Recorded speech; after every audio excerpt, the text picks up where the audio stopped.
want to do a little Q&A. I had some questions from Instagram. I figure we'll jump on here and I'll give you my opinion on all these questions and the way I approach these things and my thoughts on it. So before we get started, if you're not subscribed, go ahead and hit that subscribe button. Give me a like. This will keep you up to date. Hit that notifications button so anytime I upload, you get notified. I'm going to try to upload, once a week, once every 2 weeks, something like that. Maybe do some contest prep vlogs and full day eating. I think I have one kind of recorded, so that should be coming soon. But yeah, let's get into these questions. So the first question I had is my opinion on diets. Any diet's gonna work depending on your goals. If your goal is to gain weight, lose weight, at the end of the day, it's all about your total amount of calories, your surplus or your deficit. If you need 2,000 calories to lose weight, no matter what you get those 2,000 calories from, if you eat keto, if you flexible diet, if you do whatever, it doesn't matter. Whatever style you choose that you can maintain as a lifestyle. So yeah, we use the word diet, but that's not always the best way to, diet's kind of a thing we think of as short, like, oh, I'm going to do this for a short amount of time. But I like to think of it as a lifestyle, something you can maintain. If you can not eat carbs for the next 5 years, then maybe a no carb, keto, or a low carb diet's good for you. Personally, I cannot do that. So I choose flexible dieting where I track macros and eat how I want within reason, just based on, I can only eat certain amounts of foods I want. So that's something I can maintain for life. I just have to increase or decrease the amount of food I eat based on if I want to lose weight, gain weight, or add in a little bit more cardio. So that's something I can maintain, and any diet will work no matter how you eat, as long as your calorie deficit or surplus is there based on your goals. The next question I had is on intermittent fasting and my thoughts on it. At the end of the day, once again, it's all about your calories in, calories out. If you eat 2,000 calories in one meal versus spread out through the day, 6 meals, at the end of the day, it's still going to be 2,000 calories. Nothing changes about the amount of value of those calories. So if you eat all your food within 8 hours or 16 hours, you're going to lose the same amount of weight at the end of the day. So intermittent fasting can be helpful when you get deep into a diet and you're eating less, because if you have a shorter amount of time to eat, 8 hours, let's say, you'll feel fuller throughout that 8 hours because you get to eat more, maybe 3 big meals in those 8 hours, versus if you eat in 16 hours and you have to eat every 2 or 3 hours, they're probably smaller meals and you're not going to be full from each one of them. So you're kind of always hungry throughout the day. So intermittent fasting can help in certain circumstances, but is that for you? Is that the type of style of eating you think you want to try? There's nothing wrong with it. There's nothing special about it. It doesn't help you lose any more fat. At the end of the day, it's about your deficit. Next question here is going to be my thoughts on fasted cardio. So some people believe that fasted cardio is going to burn more fat because there's no food directly in your system, so all the calories you burn come directly from fat stores, which is true, but at the same time, it doesn't matter at the end of the day, because whether you burn 300 calories in the morning or you eat a meal and burn 300 calories, at the end of the day, the energy balance and expenditure is going to be the same. Whether, like I said, let's say you burn 300 calories and then you eat 2,000. Okay, well, let's say you eat 300 calories and then go to the gym and burn 300 and then finish your 1,700 calories. It's still equaling out no matter when and how you do it. So my suggestion is, if you like to do fasted cardio, go ahead and do it. If you like to eat and then do your cardio, go ahead and do it. It doesn't matter. Whatever is the easiest and best for you. Personally, I don't like to do fasted cardio just because I'm always hungry all the time, especially when I wake up.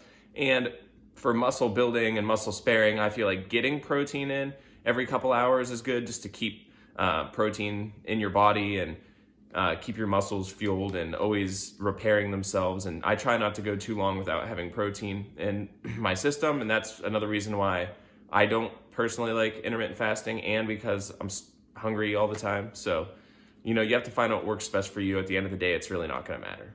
To add to that, cardio, when you do cardio, I prefer to do it after my workout if you do it before your workout, it's going to take away from your strength and endurance of your weight training. If you're burning and wasting energy doing 30 minutes of cardio, you're just not going to be able to do as much weight or reps. I'm willing to bet that that's going to be the case if you do your cardio before your weight. So I always do my cardio after my weight training or at a different time. So either cardio in the morning before my day starts, and then get a couple meals in, and then go back to the gym for weight training, or weight train in the morning and do your cardio in the afternoon, whatever. But that's how I prefer to do my cardio, and I think that's the best way to do it. Next thing I had is approach to bulking or cutting. The most important thing, and one thing that people do, which is a mistake, is changing the way they work out when they're either gaining or losing weight. People often think, oh, if I increase reps or the amount of time I'm in the gym and just do lower weight but higher reps, it helps burn more calories and tones the muscle more. The problem that you can run into with that is you're not keeping your muscles used to the amount of weight, the heavier weight that you're lifting at when you're gaining strength. So as you're cutting your calories back, if you start cutting your weights back, the chances of you losing muscle is going to be much higher. You want to train exactly the same all the time. Like, keep your intensity high, keep your rep ranges the same. Don't just cut down the amount of weight you lift. And obviously you're going to lose strength as you diet. Just that's part of dieting, is you typically lose strength on your main compound lifts. But you don't want to change the way you train. You want to keep it the same, and if not, try to always set new PRs in the gym and get stronger even while you're dieting, and that will help maintain your muscle while you're cutting that weight. And to add to that, so if you're new to the gym or you've never been really consistent or regimented, and let's say you need to lose weight, or you want to lose weight, you can definitely still build strength and size while losing weight if you're a beginner or if you've never been super structured or dedicated to the gym. It's definitely doable, and some people will call that recomping your body, where you can gain size and strength and still lose fat. As you get into working out more and lifting more, that's going to diminish and not really be as possible, or so small that you won't ever notice it.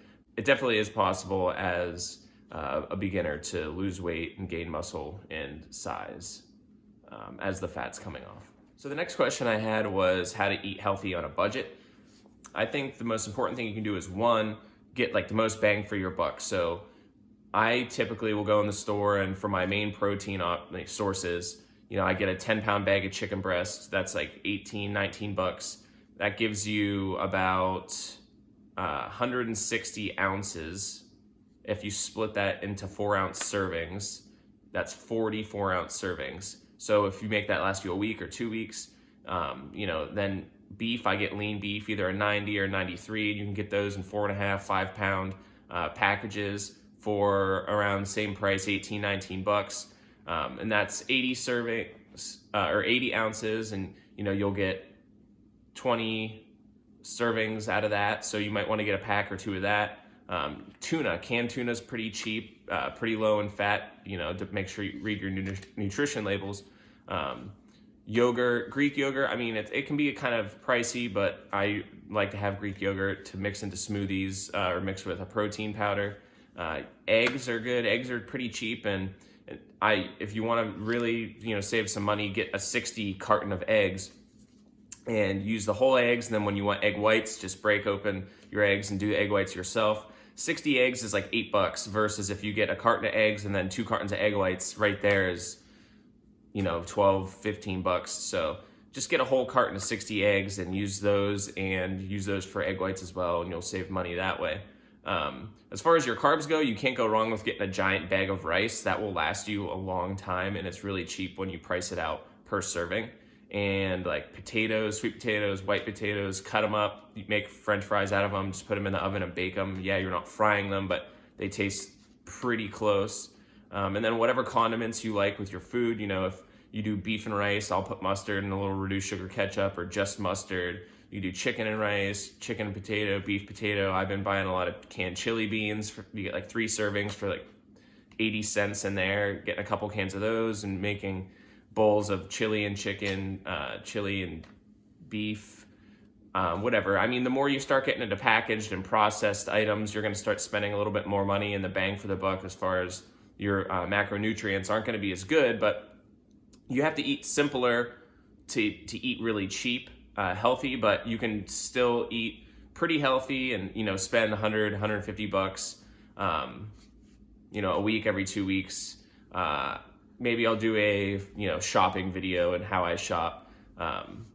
It's definitely doable. You just kind of have to price it out and figure out what kind of meals you like to eat and what will work for you personally. All right, the last question I had was, what's the best exercises to build size and strength, per muscle group? So, generally for your main compound movements, for your chest and your shoulders and your triceps, you got your bench press, whether it's a dumbbell bench press or a barbell bench press, incline, you have that. Overhead press for your shoulders, either with dumbbells or a barbell standing or seated. Your legs, you got squats, front squats, back squats. Those are just staples. And for your back, pull-ups, bent over barbell rows. These are exercises that are your main foundations of building, as well as deadlifts for hamstrings, glutes, and back. I personally don't do deadlifts. I've had a couple injuries, and they're not a necessity, but they're definitely, if you can do them and you can do the technique right, it's a great exercise as far as building a strong foundation. So those lifts right there I named: a bench press, incline, flat, decline, overhead press with dumbbells or barbells, either seated or standing, pull-ups, bent over barbell rows or dumbbell rows, squats and deadlifts. Those are going to be your main exercises. And these are great because you can start at a weight and slowly over months and weeks, months, years, progress on these. So if you only bench 135, every 2-3 weeks, you put on 5 pounds, in a year and a half, 2 years, you might be up to 225. And it's these kind of exercises is like with a squat over press or something you can year after year try to progress adding weight to. It's a little bit harder to do that with something like your standard bicep curl or a tricep cable extension. There's only so much weight you're going to be able to handle with your body and your joints just doing a single joint movement compared to a compound movement. So do all of these compound movements and try to progress week to week, month to month, year to year. And it just takes time. The most important thing is there isn't one exercise or you have to do these exercises. You have to find the exercises that feel good for you, that work for your body. It just takes time. You have to spend your time in the gym, your time with your nutrition, your time building your strength, your foundation. You'll look back after 5 years and be like, wow, I can't believe how far I came. But maybe, every month you're not going to see a huge difference. It takes time to look back and see actually how far you've came. So there's no shortcuts. There's no best way, fastest way. It's just, dig, grind, and it just takes time. So I think that's all I have for a couple of these questions. Thanks for tuning in. Thanks for listening. If there's any other things you want to hear about, drop a comment below. Once again, hit that like button, subscribe, turn on your notifications so you can see any new videos that are being uploaded. I think I'll do a day eating. I already have most of it recorded. So coming up soon, I will release a day eating I did maybe a week ago. So you can get an idea of how I do my flexible dieting, but have a good one.